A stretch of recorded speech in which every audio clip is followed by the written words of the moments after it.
Get ready for the dictation. Dictation will start in 5 seconds. Start. This Honorable House is aware of the policy with regard to coal that has been embodied in the second 5-year plan. The target of coal production at a figure of 60 million tons per annum has to be attained at the end of the second 5-year plan.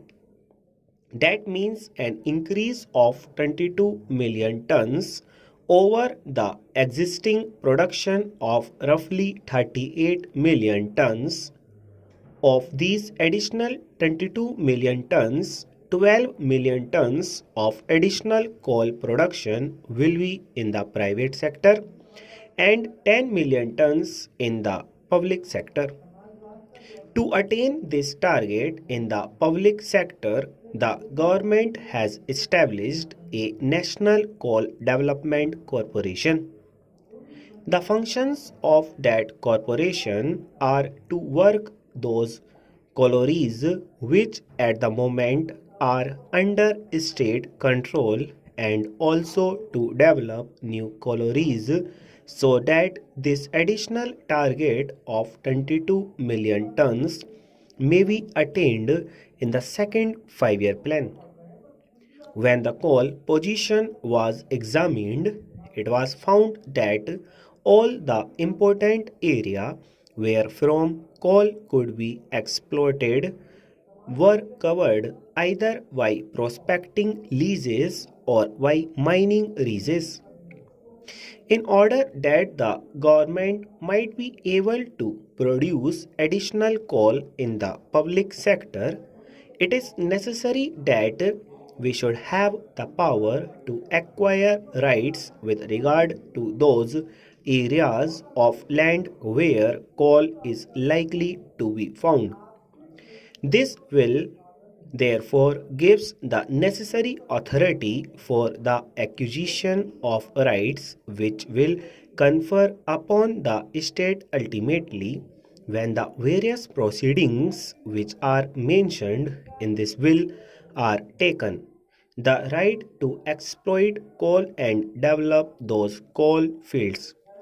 The pattern upon which this bill has been framed is a pattern with which the Honorable House is familiar.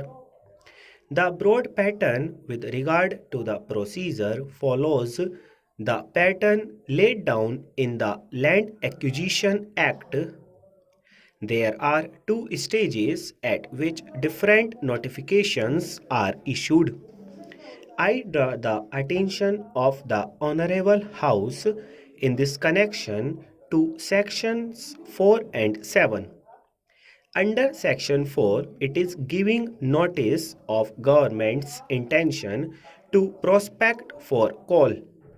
After the issue of that notification, authority is taken for entering upon and surveying any land in such a locality to dig or to bore into the subsoil, to do all other acts necessary to prospect for coal in the land and to undertake all such other steps which can be described as exploratory in character. Sir, after this information is collected, preliminary work is done, and if the central government is satisfied that coal is obtainable, then within a period of 2 years from the date of issue of the notification under section 4, it will give notice to its intention to acquire the whole or any part of the land or of any rights in or over such land as the case may be.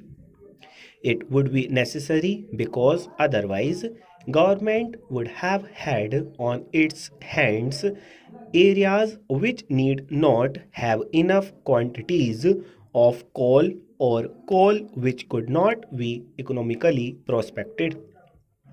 Then after the issue of this notification, other things follow.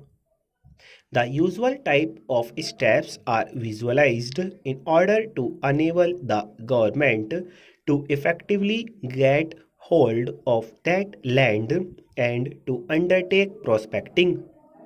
The other clause about which I would like to make a mention at this stage is the clause relating to payment of compensation. There may be criticism, sir, with regard to the principles which have been enunciated for assessment of compensation. These principles are given in clause 13 of the bill. The criticism may be of two kinds. My friends opposite may criticize it on the ground that the principles that have been laid down are too liberal and are weighted in favor of those whose rights are to be acquired. Then again, sir, there may be criticism from some other friends, maybe, sir, towards my right or to the left of my honorable friend opposite, who might be able to put up a case saying that we are making a departure from the normal principles with regard to which the country has become familiar, namely those under the Land Acquisition Act, with all the provisions regarding the payment of solatium of 15% or the like.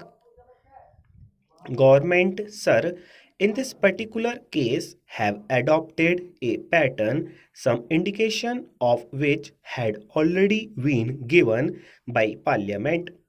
I would, in this connection, with your permission, Mr. Vice Chairman, like to refer to the principles which are laid down for payment of compensation under the Mining Leases Modification of Terms Rules 1956. These rules, sir, were discussed threadbare in Parliament and these rules were later on adopted. I want merely the Honourable House by reading the various clauses of the relevant rules.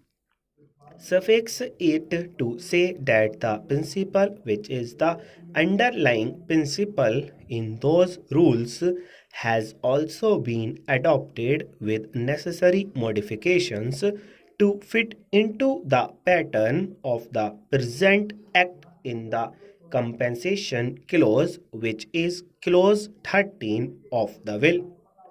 The principle is the liability to pay compensation.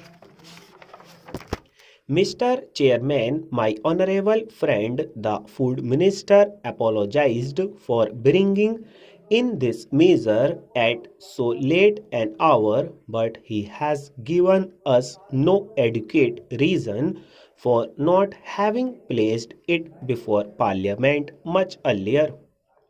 When did the government become aware of the fact that food prices were rising? We have been aware of it for months. I think the finance minister too has expressed apprehensions more than once with regard to the rise in food prices. But the food minister himself has, I believe, consistently minimized the seriousness of the food situation. The price statistics have shown clearly for some time that prices were rising and that in spite of the opening of fair price shops and the other measures that government took, there was no sign that the prices would be stabilized. In spite of all that the government did, it was clear that prices were showing a tendency to rise full stop.